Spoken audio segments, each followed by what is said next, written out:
Hello everybody and welcome back to my channel.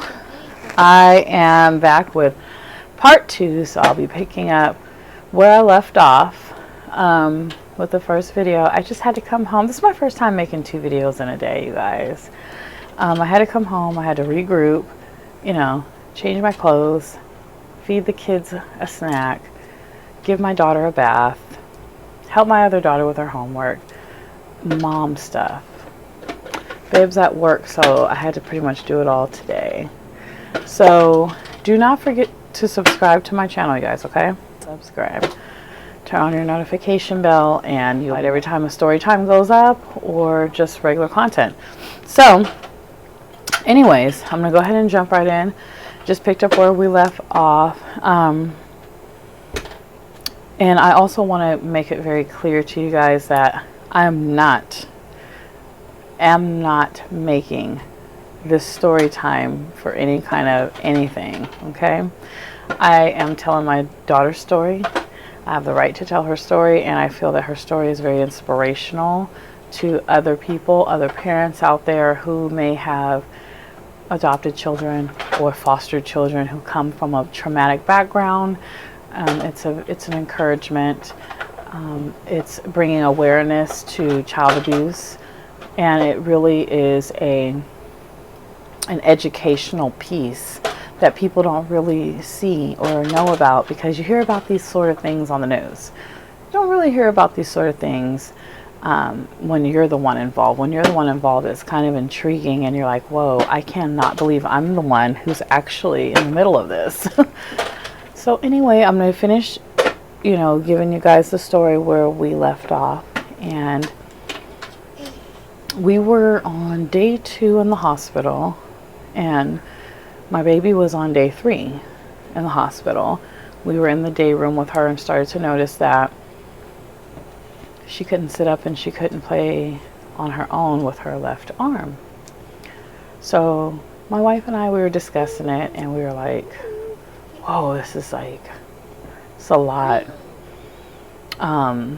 We were trying to ask the doctors questions, but there was only so much information they can give us. We were just wanting to know, hey, is she ever going to walk again?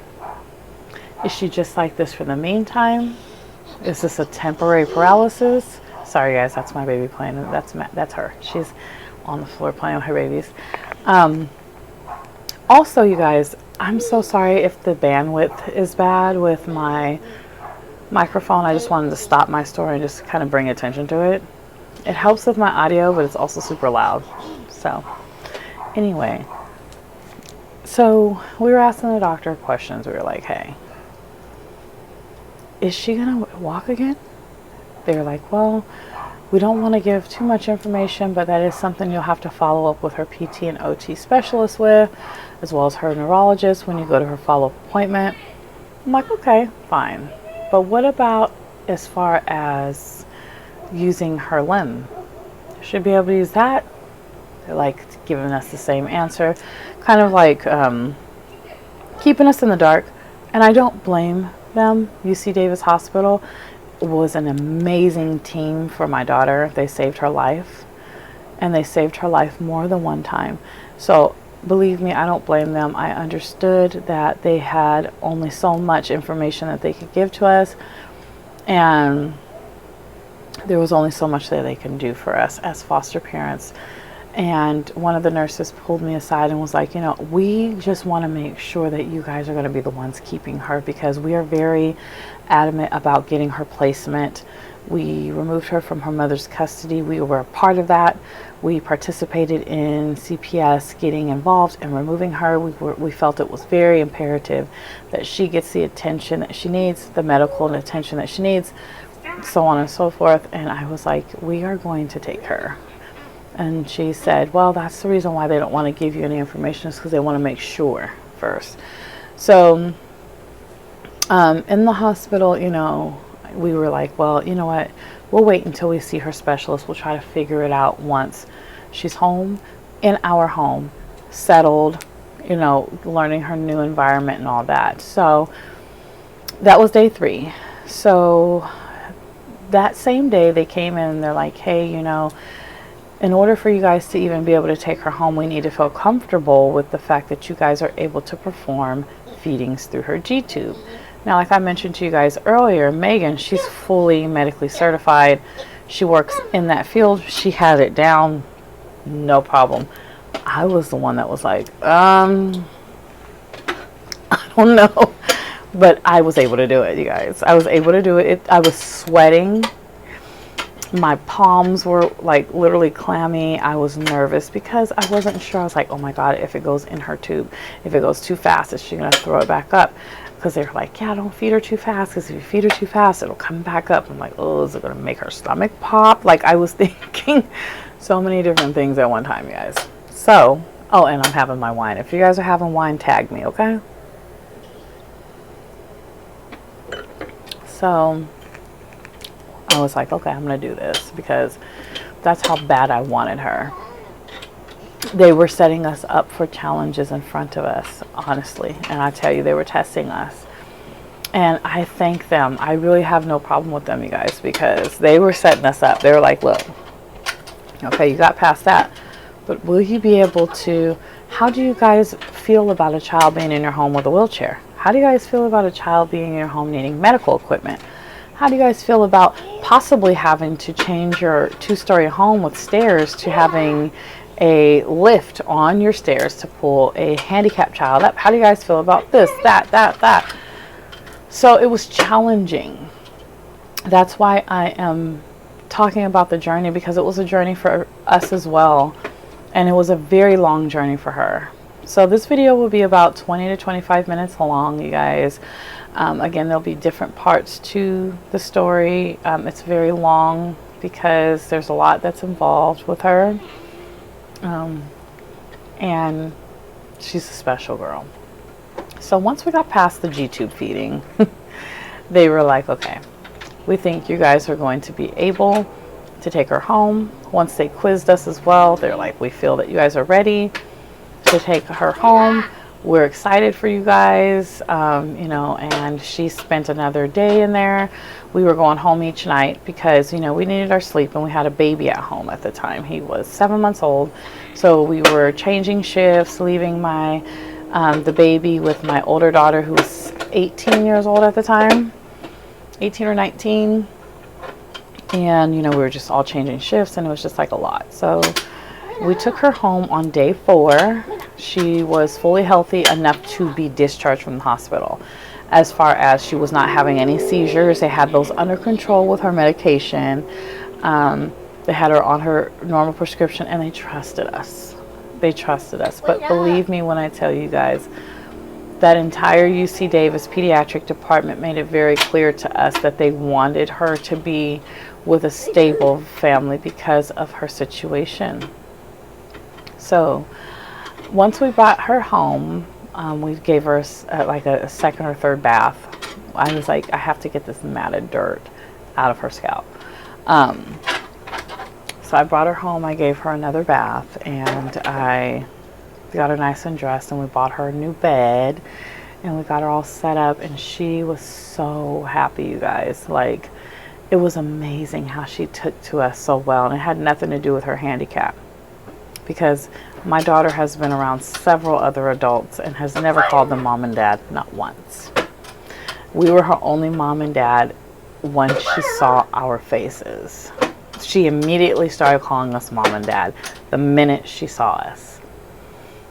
So it's just, it pulls at your heartstrings, you guys. It really does. So once we were home with her, we were like, we got to figure out what's going on with her. You know, we got to know why she is the way she is.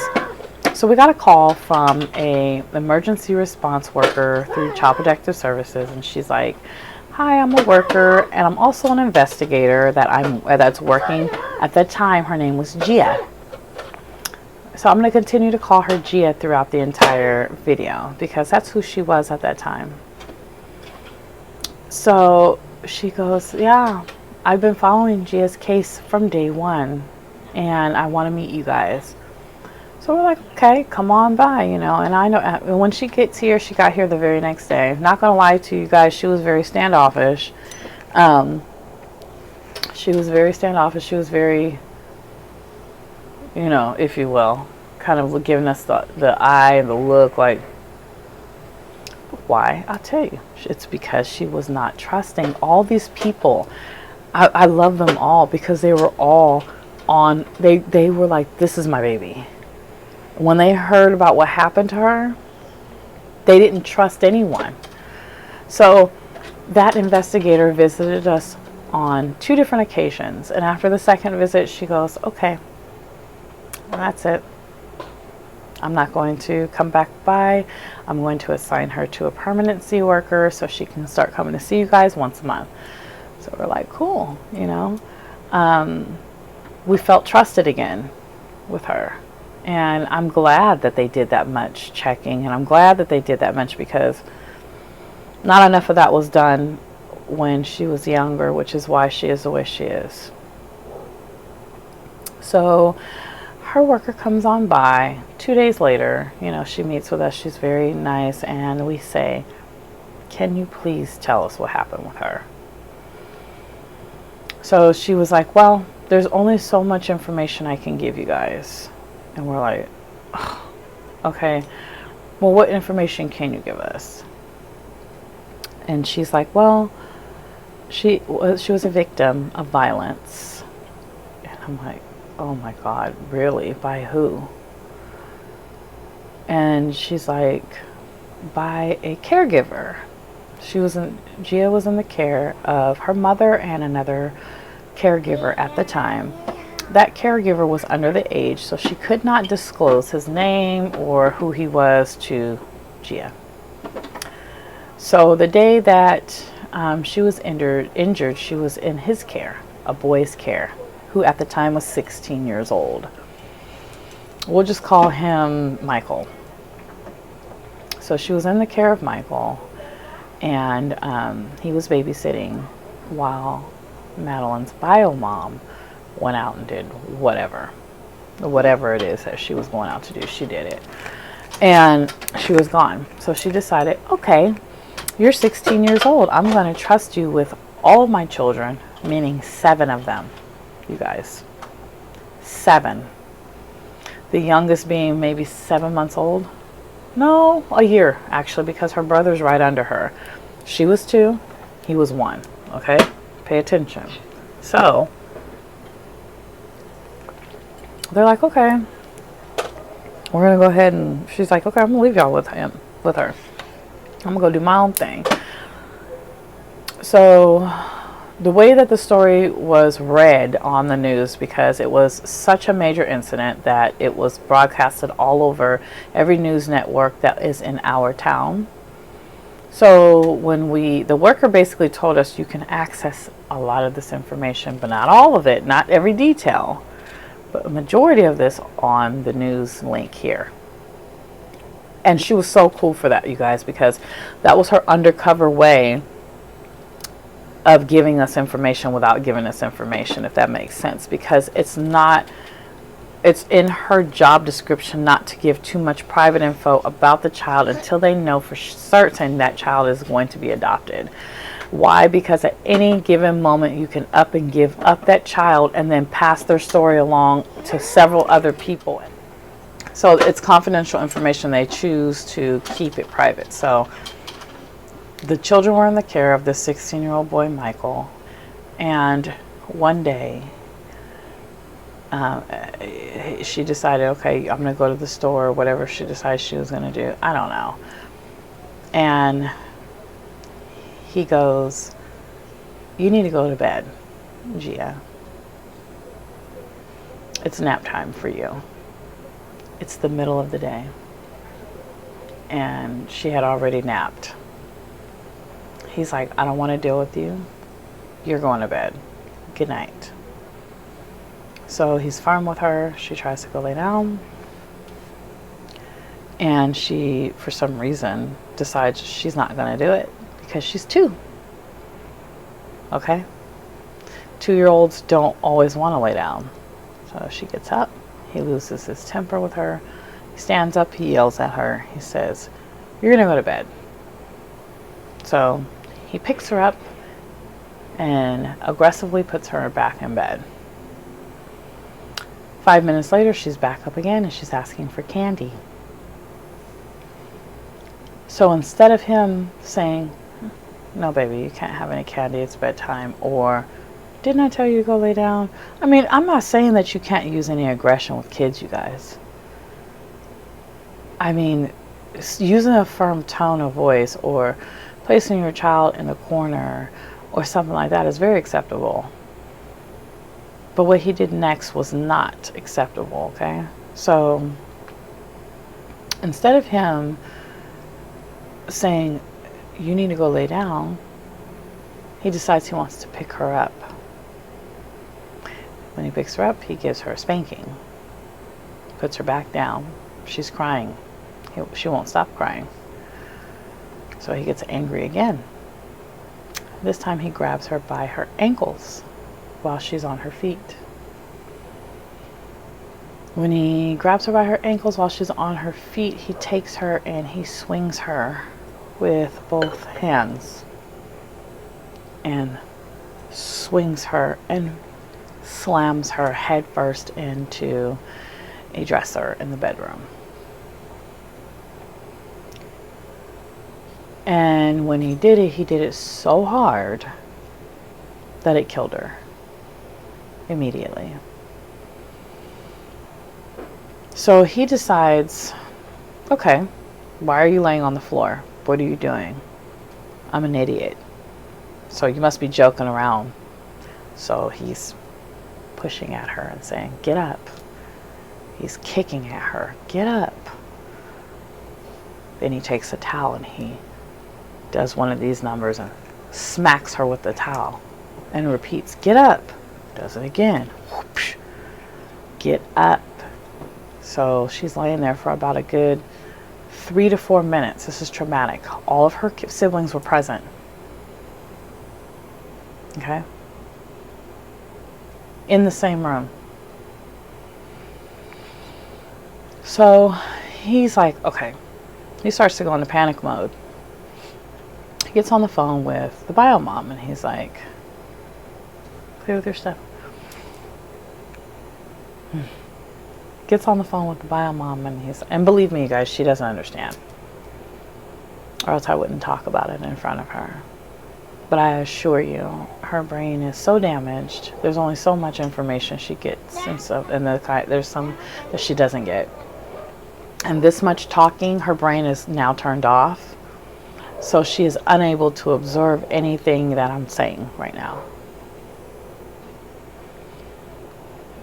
So he's smacking her with a towel. He goes into panic mode. He gives a call to bio mom. He's like, hey, I've been trying for about 4 minutes now to wake up Gia and she's not waking up. Mom's like, what are you talking about? He's like, yeah, I've pushed on her. I've smacked her with a towel. She's not getting up. She's like, I don't understand. He's like, she's not responding. She's non-responsive. So at that time, the kids are in the background. They're screaming. They're crying. The oldest brother, who at that time I want to say was 6 or 7, was completely freaking out according to the record that I read. He was spinning around in circles, pacing, holding his head, shaking his hands, unable to respond. He went into like an immediate shock, seeing that happen to his sister by another person who decided they wanted to lose their temper. So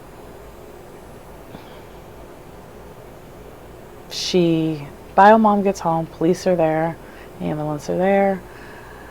They're like, what the hell happened? He's making up lies. He's telling the police bold-faced lies. The kids are like, no, that's not what happened. The police immediately arrest him, take him off where he needs to go, which is basically juvenile hall because he's a kid. You know what I'm saying? So that's another reason why they had to keep a lot of stuff on lock about him that we tried to pull up because at the time he was a minor, but I was able to find some stuff, believe me. So the kids were like, he's lying. The mom is freaking out. She's like, what are you doing? What happened? I trusted you with my kids. What? Are you serious? He's like, no, I didn't do nothing.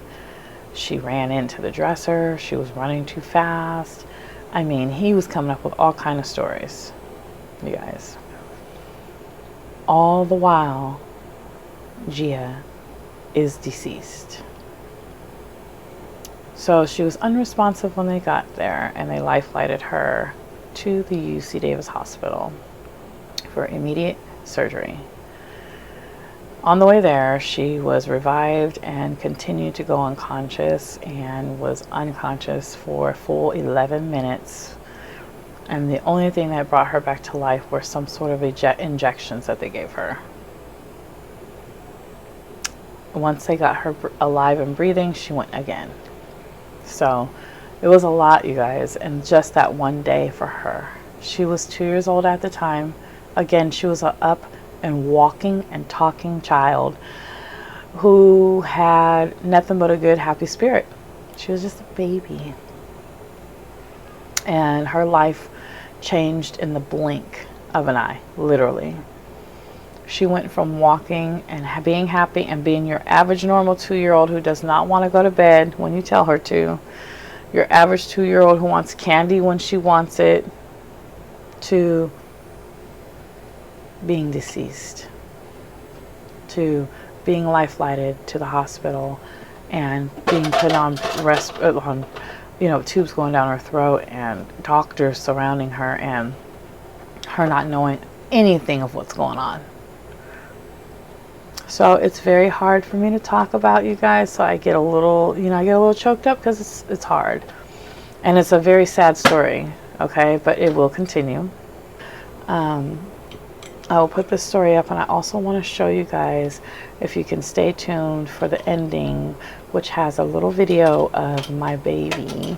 And she was in the hospital. It was her very first grand mal seizure that she had had in 8 months, because she was doing so well.